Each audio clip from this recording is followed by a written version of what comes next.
We'll go over to the Express, Leo. So the Express has Farage, UK must end funding France until small boats are halted.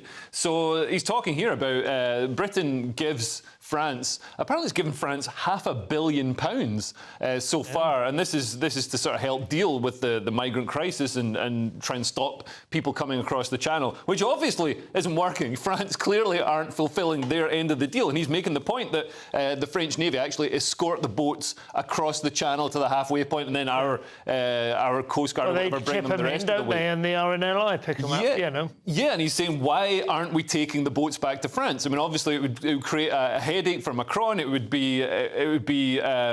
create political ructions. But Tony Abbott did a similar thing in Australia. He took boats back to Indonesia, and even though it created ructions, it stopped the boats. You know, showing that you're serious about it stops the boats. And you know, if somebody's taking a pleasure boat across the Channel, there's all these restrictions and regulations. So why aren't people, you know, having to meet the same restrictions and regulations if they're illegal immigrants? And the Timor Sea, north of Australia, towards Indonesia, has got some properly big fish in it. Yeah. Some quite sharp ones as well. So that's a different proposition altogether.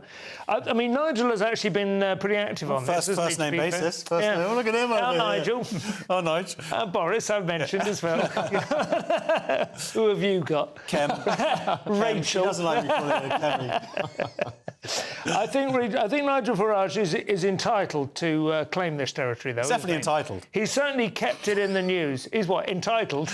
Just a little. I don't think. Sorry, Nigel. No, I think he is. I think he is, because he's actually, he's investigated this. He landed on the French side, didn't he? Poked about a bit. You know, he's not leaping on a bandwagon here. Yeah, and he's one of the people who did it and was shining a light on it when it wasn't, you know, politically fashionable to do it, and when you know, people, all the slings and arrows were slung at you. People were just rolling their eyes. Oh, what's he going on about? But it's mounted and mounted.